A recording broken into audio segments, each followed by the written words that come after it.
Bueno, integramos a esta jornada República Dominicana Libre de Violencia a Francisco Leonardo, director de Incidencia Pública y Defensoría de la Niñez, y a Jocelyn Rivera, encargada de Relaciones Eclesiásticas, certificada en Crianza con Ternura de World Vision. Vamos a darles la bienvenida. Nos integramos junto con Clarisa, que está con nosotras en esta parte. Si usted está estableciendo contacto con nosotras en este momento, sepa que en Sol tenemos una jornada que hemos denominado República Dominicana Libre de Violencia, y nosotras, como habitualmente tratamos el tema de la violencia, decidimos por consenso en nuestro equipo hacer un tratamiento diferente para aquel tipo de violencia que no se hace visible, que es la violencia en contra de los niños, las niñas y los adolescentes, y la violencia que se ejerce en las escuelas. Posteriormente se integrará a nosotras Indiana Tamares, y estaremos conversando sobre el tema de la violencia en el ámbito laboral. Eso es lo que nosotros hemos propuesto para esta programación especial de 12 horas ininterrumpidas, de 7 de la mañana a 7 de la tarde, en Sol 106.5. Buenas tardes y bienvenidos. Buenas tardes. Gracias. Habitualmente hablamos de World Vision, quizás como para ayuda, construcción de casa, planes médicos, pero no nos detenemos a verlos a ustedes como gente que trabaja con violencia. ¿Qué resultados les han arrojado a ustedes los estudios que ustedes realizan? Porque definitivamente la guía de trabajo de World Vision está muy vinculada a resultados de estudios que se realizan, ¿cierto? Sí, nosotros... Bienvenido de nuevo. Buenos días, gracias. Sí, como bien indicas en la introducción, somos reconocidos a nivel global por trabajar el tema humanitario, pero también por ser una organización experta en protección de la niñez. Y en esa línea hemos desarrollado estudios a nivel global, a nivel de Latinoamérica y a nivel nacional.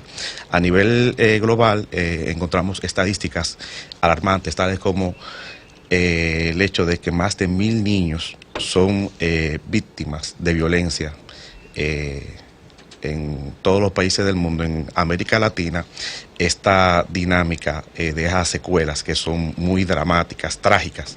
Se tiene una estimación promedio de 120 muertes diarias de niños y adolescentes en la región de América Latina. En América Latina, 120 diarios. Muertes diarios. Sí. Es que hay ciudad... Perdón. Sí, Clarisa. Hay ciudades de América Latina donde el tema de inseguridad ciudadana se cobra más vida que el conflicto bélico en Irak, por ejemplo.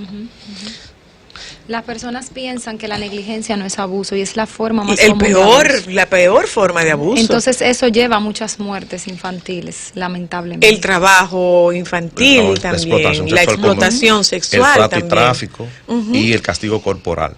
Y yendo al enfoque de la campaña RD Libre de Violencia, viendo las manifestaciones de violencia que son más invisibles, realizamos conjuntamente con Gallup República Dominicana un estudio que arrojó que más en el 51% de los hogares de República Dominicana se aplican métodos disciplinarios basados en la violencia. Castigo corporal. Muchos de los cuales no dejan marcas visibles, pero como estuvo explicando la licenciada aquí, hay huellas invisibles que luego se somatizan y que se expresan en enfermedades graves para los niños, y incluido limitaciones en el proceso de aprendizaje. Oye, nosotros lo vemos en la consulta con los adultos. Y es muy importante eso, que nosotros lo vemos en la consulta con el adulto. Y cuando tú rastreas con el adulto, tú te enteras de que ese adulto tuvo una niñez en la cual fue víctima de violencia física, fue víctima de negligencia, fue víctima de abandono o fue víctima de abuso sexual. Sí.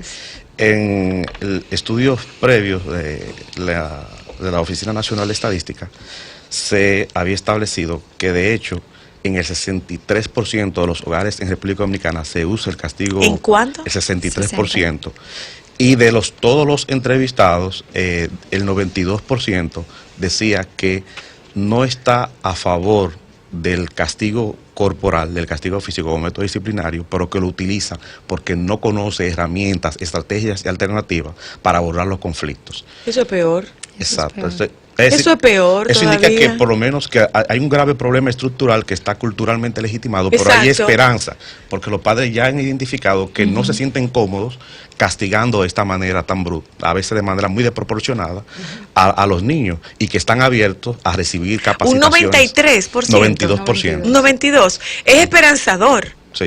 Es esperanzador, pero nosotros nosotros subimos escuchando una pela a tiempo resuelve problemas. Sí. O tú escuchas con muchísima frecuencia que a ti te están diciendo, ese está así porque no le dieron una pela antes, o para que llore yo, que llore él, o a mí me dieron muchísimos golpes y yo no tengo ningún problema. Que es cuestionable. Yo no tengo ningún problema emocional. Que eso es cuestionable. Sí es cuestionable, cuando claro. ocurren esas tragedias en Estados Unidos de que entra un estudiante y mata a un montón de sus compañeros, uno escucha a mucha gente decir, por eso está así allá, porque allá no le pueden dar una pela a esos muchachos. Pero si a esos muchachos le dan una pela bien Señores, ¿a qué no pasa? Eso está así en Estados Unidos por el tipo de apego que hay. La licencia de maternidad en Estados Unidos son 6 semanas.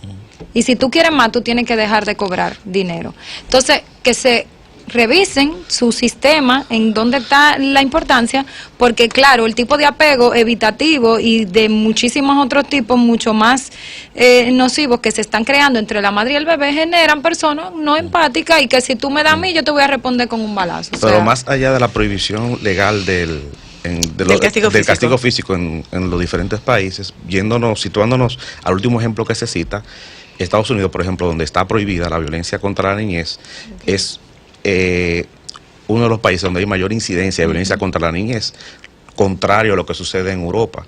Y esto se expresa en los indicadores de seguridad ciudadana.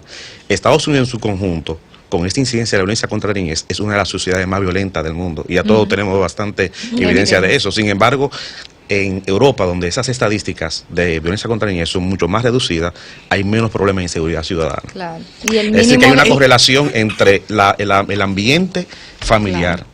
Claro. Y el mínimo de licencia de maternidad en Europa, el mínimo en los países son 6 meses. Y al padre también le dan 2 meses. Entonces, hay que revisarse a dónde estamos apuntando, porque en esa base infantil de los primeros 2 años de vida debemos hacer mucho más de lo que estamos haciendo. Y es la base en la que se establece la seguridad, la protección, el sentido de pertenencia, lo que se conoce como cuidado predecible, porque se supone que papá o mamá son responsables de atender a mi llamado cuando yo estoy pidiendo su atención.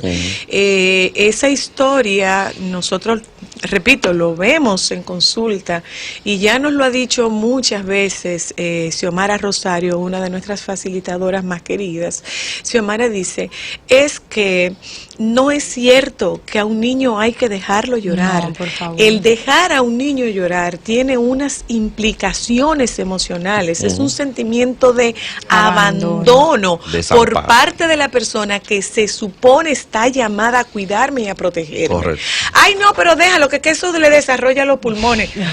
Óyeme, lo ha dicho la doctora Luna cuando ha estado con nosotros, la razón por la que hay un vínculo entre ese famoso desarrollo de los pulmones es al momento del nacimiento, después de ahí, pero no es que se desarrollan, es que se expanden los pulmones que hasta ese instante estaban contraídos porque estaban dentro del líquido amniótico. Exacto. Pero no es verdad que a los niños hay que dejarlos llorar para que se les desarrollen los pulmones. Nunca. Lo que le pasa a un niño cuando lo dejan llorar es una sensación de desamparo y de yo no le importo a nadie. Un cerebro lleno de cortisol.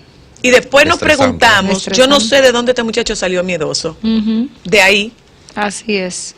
Y deja de llorar porque entiende que no vale de nada. Exacto. Ah, pero funcionó. Bueno, que él entendió que no vale de nada que yo llore, grite, patale, nadie No me va me a van hacer a hacer caso. caso. Entonces tengo que autocalmarme sin tener los recursos para hacerlo, porque es un bebé. Entonces, no tengo eso Y integrado. eso provoca a su vez que cuando el niño es víctima de abuso por tercero, también que se guarde silencio, así es. Exacto. porque no es escuchado.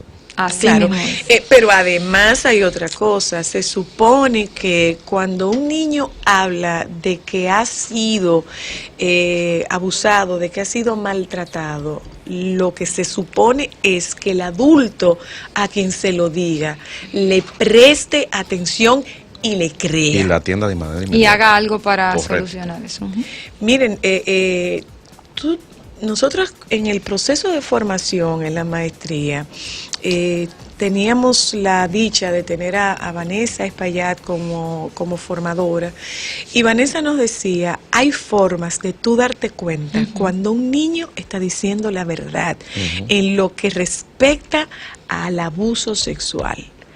Tú le haces la misma pregunta de formas diferentes y el niño te va a mantener la misma respuesta. Y las sensaciones son muy importantes. Exacto. La luz estaba de tal forma, yo recuerdo tal sonido, el tacto, o sea, hay cosas específicas que nunca van a fallar. Y en el otro extremo, incluso la doctora podrá confirmar esto porque no soy experto en el área, pero hay estudios que indican de que hay una relación entre la frecuencia en que los niños mienten y la probabilidad de que hayan sido víctimas de abuso sexual. Claro que sí.